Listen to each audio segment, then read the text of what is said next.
Anna Mae Pictou? Yes. What tribe are you from? I'm from the Micmac tribe of Nova Scotia, Canada. Would you describe what happened to you this past Friday morning on the Rosebud Reservation? I was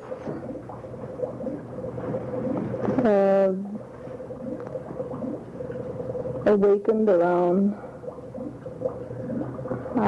maybe around 5 in the morning by someone saying that they were the FBI and that I should immediately come out, and I was in bed and I just heard a lot of voices all around, and then I heard someone say, let's just cut open the tent, and I was trying to get out of bed and over at the door before they start cutting the tent, and when I walked out I saw 2 FBI agents standing there with M16s and pistols, and then I was told to go over and stand amongst a group of women that were standing in front of the main house of the residents of Al Running.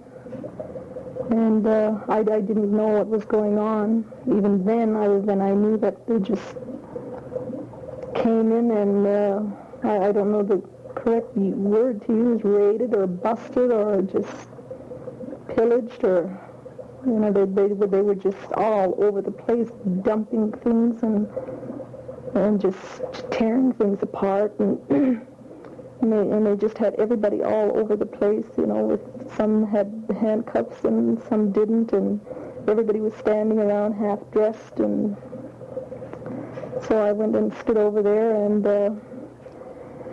they came over and put a pair of handcuffs on me and took me into the house and searched me, and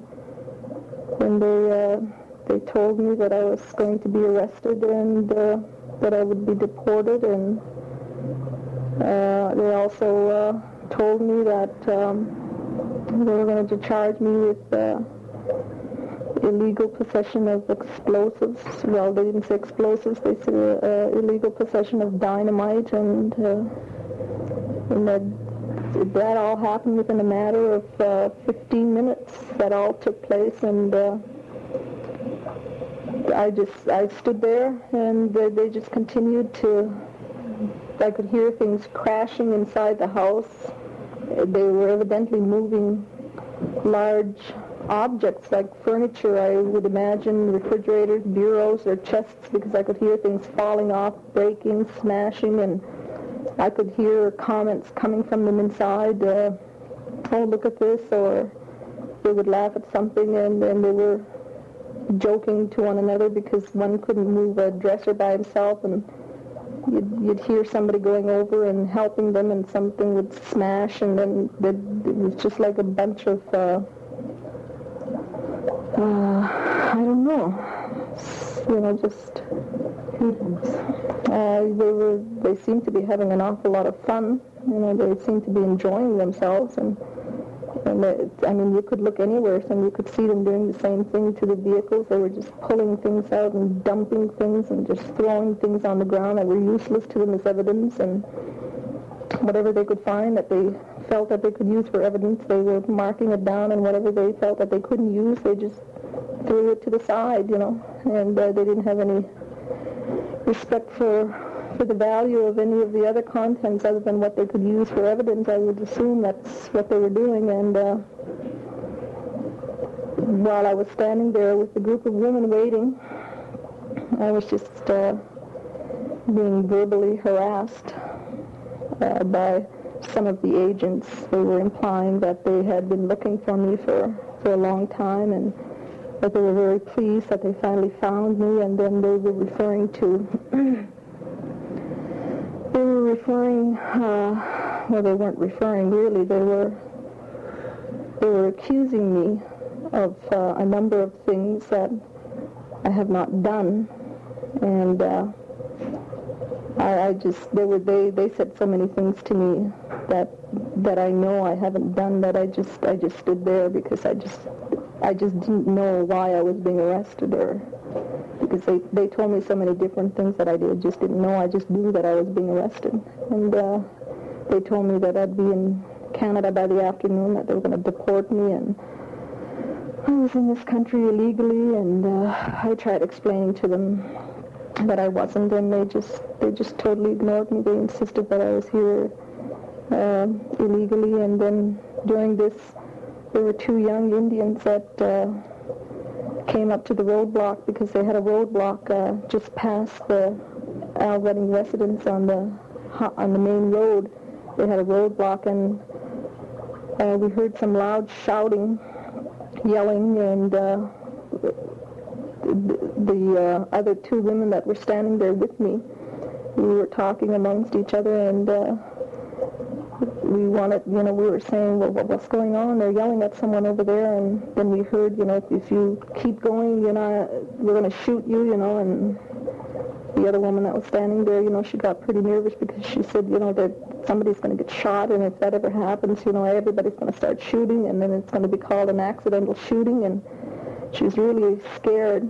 And it turned out that there were two Indians. I could see them walking into the driveway, and they were handcuffed, and the agents were trying to stop them from coming in.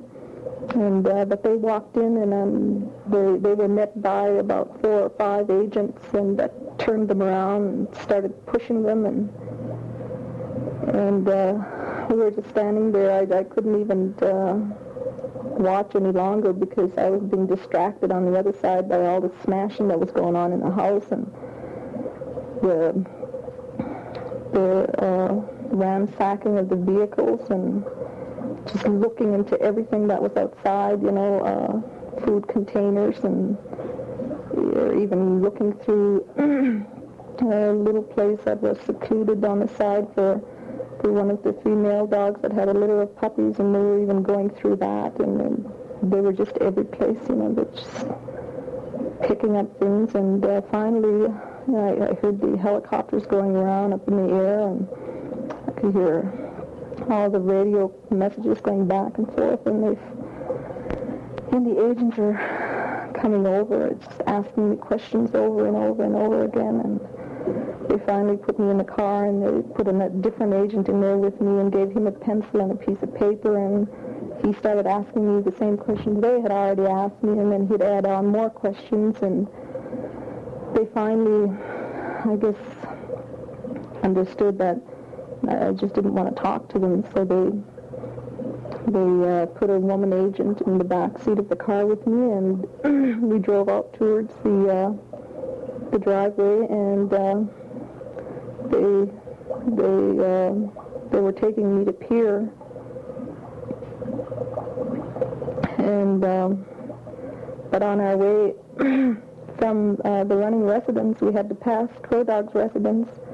And so therefore the agent that was driving the car pulled into the Crow Dog residence, and when I drove in there, there were agents all over the place there. They had people standing up against objects, and they had women and children outside all standing around in groups, partially dressed, and then they pulled, the agent got out and spoke to the other agents, and then he got back in the car, and then they drove off, and then when we passed the other roadblock, which was on the other side of Crow Dog's residence before they crossed the Little White River Bridge, they had another roadblock there, and then we stopped there, and then the agent told the agents that were there that he was taking me into pier, and then they just peered into the window, and then they made comments towards my name,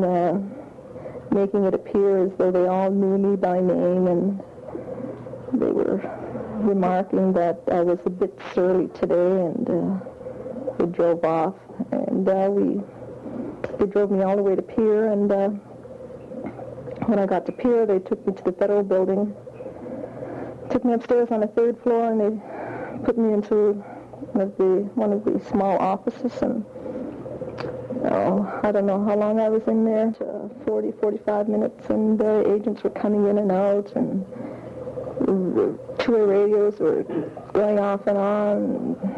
There was a woman typing away, and there was a radio going, and every once in a while they'd come in and they'd ask me something, and then finally they had one agent came in, and he sat down and he showed me his card and told me his name, and he started asking me questions totally unrelated to what I was being arrested for.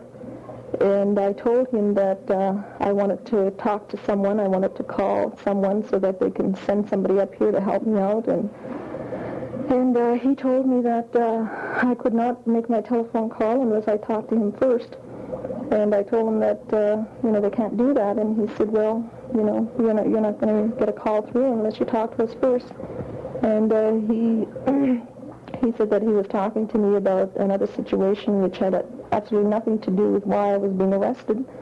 And he started referring to the June 26th incident that happened in Oglala, where 3 people were killed. And first he said, I want to talk to you about an incident that happened in Oglala on June 26th, where 2 men were killed. And I told him, well, there were 3, and but he said, okay, 3, and he was a bit unnerved about my referring to the fact that there were 3 rather than 2, as he had told me.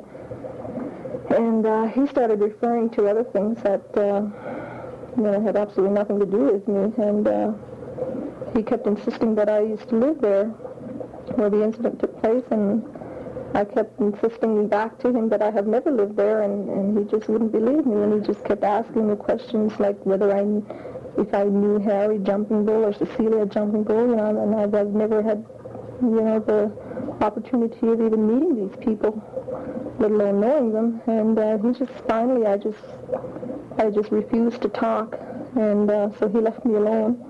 But they would periodically come through and asked me something, and then finally, after I was there about 3 hours, and they finally took me over to the county jail in Pier, and while we were driving over there, the agent kept reminding me, he kept asking me if I knew what I was being charged with, and I was just using the memory of what they told me that morning, which was, yes, I know what I'm being charged with. I'm being charged with illegal possession of dynamite. And he said, yes.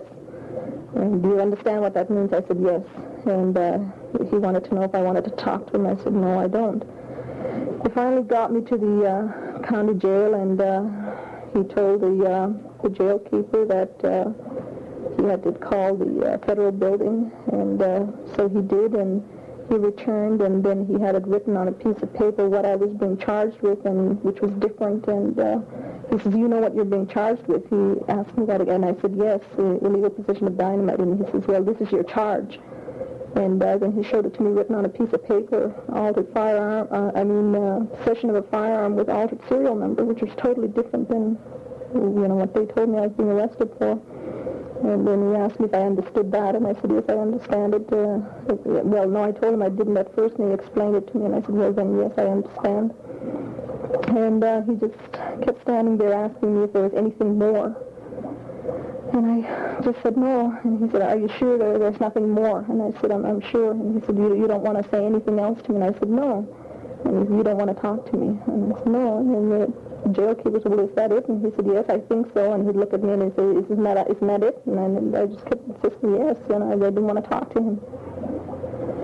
And so they finally took me up to my cell upstairs, and I would say within an hour,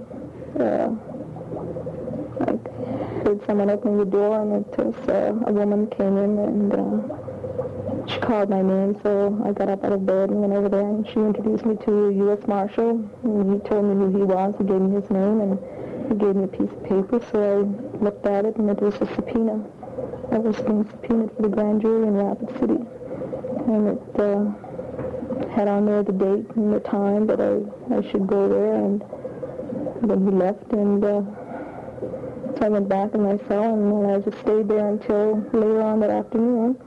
They took me down to the federal building again, and to my surprise, that's when I found out that there were 6 other people in the same jail with me, because I didn't know that. I was the first one that they took away that morning, and I didn't know they took anybody else or who else they arrested. And they took me out of the jail to take me over to the federal building that afternoon. That's when I saw the rest of them. They were all chained up at the waist in handcuffs, and they were chained together in these green, coveralls, I guess. And they were all put in a car, and they were going to the federal building too. And we got there, and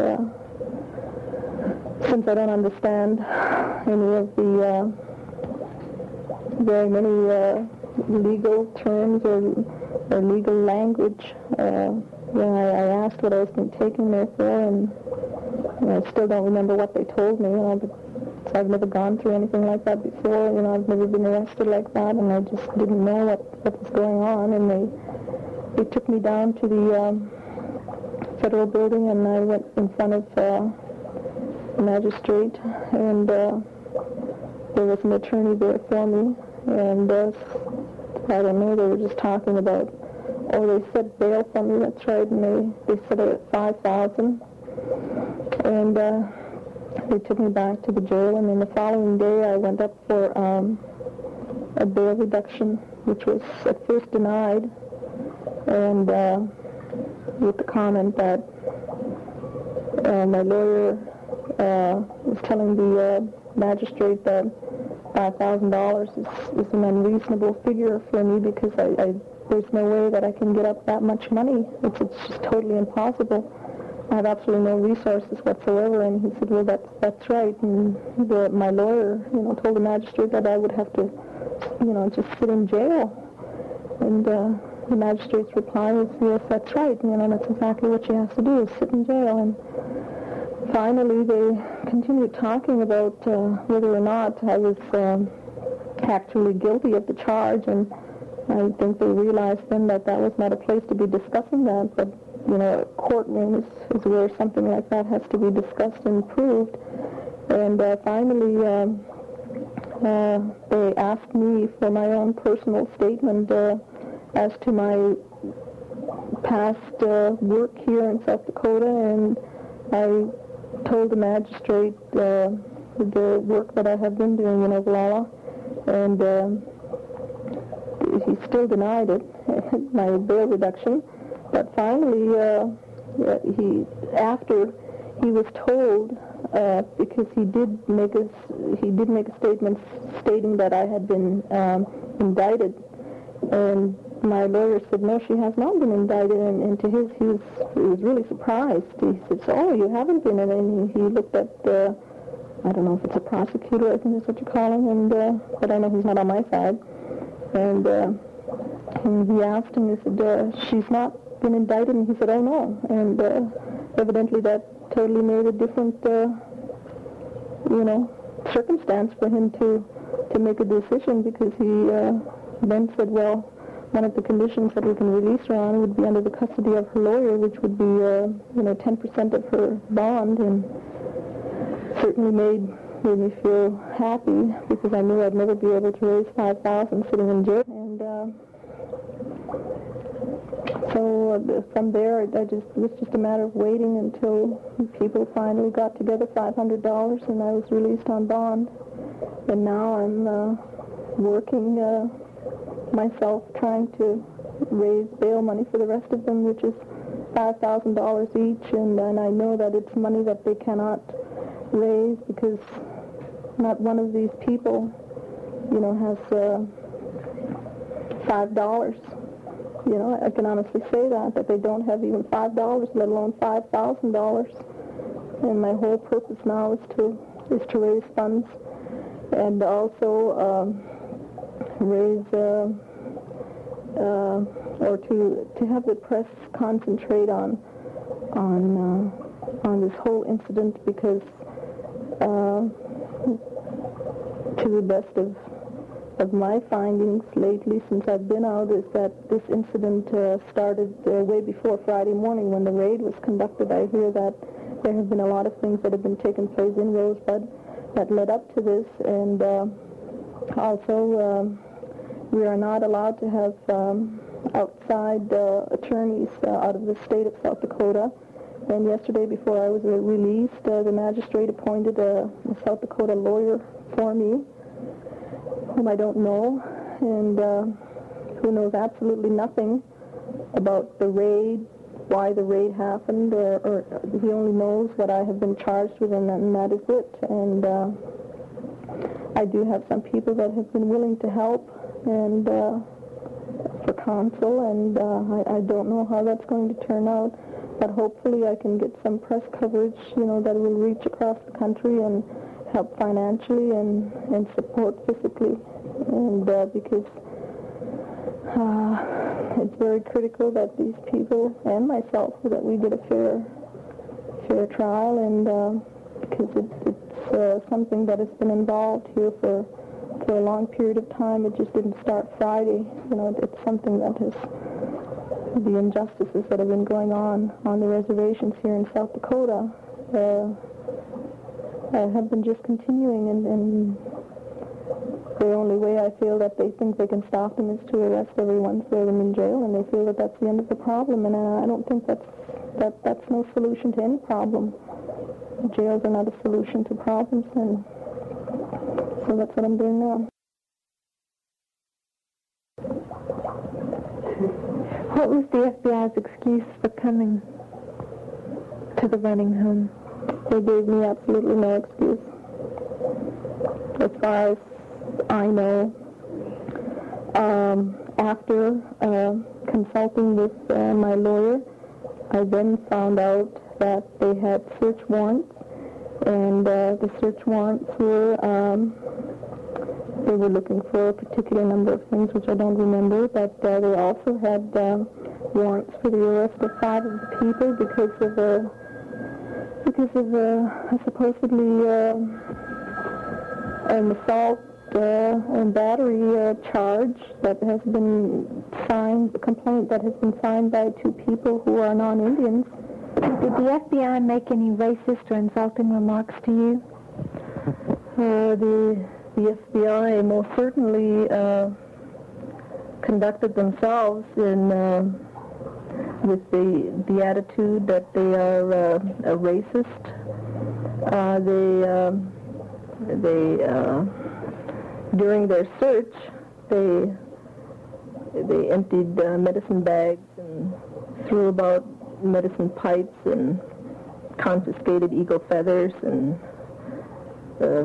varieties of beadwork and those objects that are used in sacred ceremonies. They just dumped and allowed to just fall off of objects, and they just didn't seem to care. They seemed to feel that, or they showed that they had absolutely no respect for these objects. I myself, for one, when they were trying to remove my medicine bag in the jail, I refused to remove it, and they told me that I can take it off. The boogeyman isn't going to bother me, and it's an insult, and they don't have the ability to be able to comprehend that another people has another belief other than what they have been believing or practicing, whatever it may be. They seem to feel that if you don't, if they're not familiar with what your beliefs are, and then they use that to ridicule you, to criticize you, to make fun of you. They were making fun of a woman that was praying. They were snickering at her, and the FBI don't have any respect for these articles, and the people are really worried because they want to know why they want these things. Why are they confiscating these things? What do they plan on doing with these things? And I think it's a very serious matter when it touches on to these objects, because it definitely shows that they have absolutely no respect for a religion or a belief that another nation has, and that's very discriminating, that's very racist, and they don't have the ability to just allow someone to believe in something else, something that's totally different, something that may be even totally alien to them. The fact that they don't have to understand it, they don't have to be a part of it, but I think they should have at least the respect, not for, I wouldn't ask for respect from them, but I think they should be able to at least respect themselves, to at least have the ability to be able to allow someone the freedom of believing whatever they want to believe in. And one of the things that I have forgotten here is when I was taken into the federal building in Pierre several times, each time I walked into the main corridor, the lobby downstairs, they had these Join the American Revolution flags plastered all over the walls, and to me that was such a hypocrisy. You know, they are asking this country to join in on a revolution that they feel is totally justified for whatever reasons they may have had when they decided to pull away from whoever. You know, they feel that that's something you can celebrate and that you should be proud of. And in turn, they themselves can at the very same day look upon a nation and ridicule them for what their beliefs are. And I do feel that this is something very important. I have seen that there is something that is disturbing the agents very much. They're very frustrated or angry, or there's something wrong somewhere. It is not only the raid that they seem to be interested in. There were a lot of other things about Indian people in general that they are very, very concerned with. The American Indian movement, they are very, very concerned with that, and I think it's not just arresting those that they went there to arrest, because they included a lot of other things, the religious items that they took and the ridicules and the remarks that they gave, which are totally unnecessary. I think is a very serious, it's coming out, and it's very, very serious. I think that they most definitely want to destroy a nation if it will not subdue to the living conditions of a so-called reservation, and those that do not want those kinds of conditions for their children or for themselves, then I think that they definitely are out to destroy that concept of freedom. And that's it. That's it. That's it.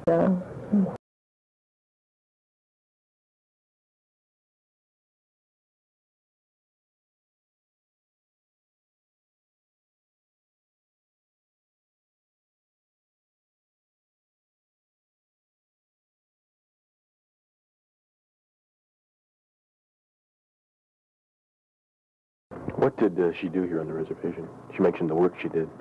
After June 26th last summer, there was a move here in the White Clay District in Oglala to establish local control through returning to traditional structures of government. And that involved a lot of getting people together, talking with people about the importance of supporting each other. There were a lot of plans for all kinds of ways of returning to local control, that is, establishing economic bases and all that sort of thing. And Anna Mae was just very involved within the community, making those plans, helping get people together, and encouraging people to try.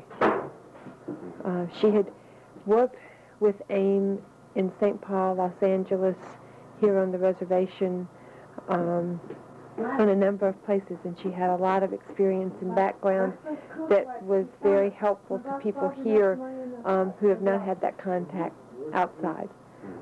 She was really respected by the people here and really looked to for support and guidance and assistance.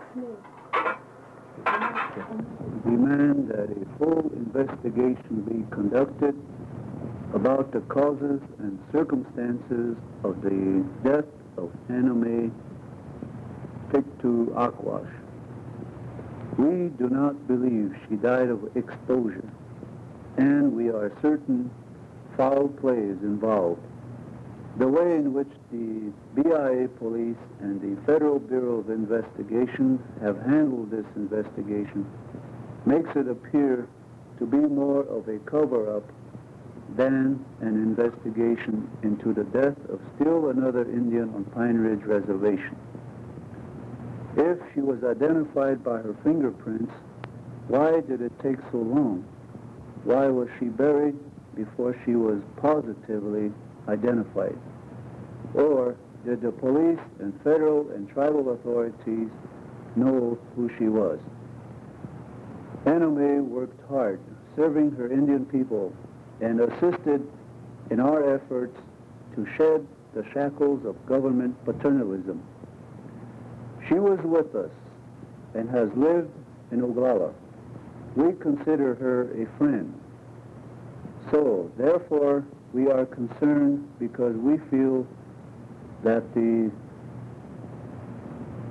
her involvement as our ally probably brought her death. We are prepared to conduct our own investigation, and we feel that a report from an independent coroner is essential. Dr. Brown, the pathologist who conducted Anna Mae's autopsy, also provided the BIA and FBI with the information they used about the deaths of Buddy Lamont, killed by the federal forces in Wounded Knee of 1973, and Pedro Bisnet, killed by the BIA police in November of 1973. Therefore, we question Dr. Brown's independence and credibility. We want to know the truth about Anna Mae's death. Anna Mae Pictou was respected and loved by the people of Oglala. We mourn her, and we urge all law-abiding citizens to demand the real truth about her death.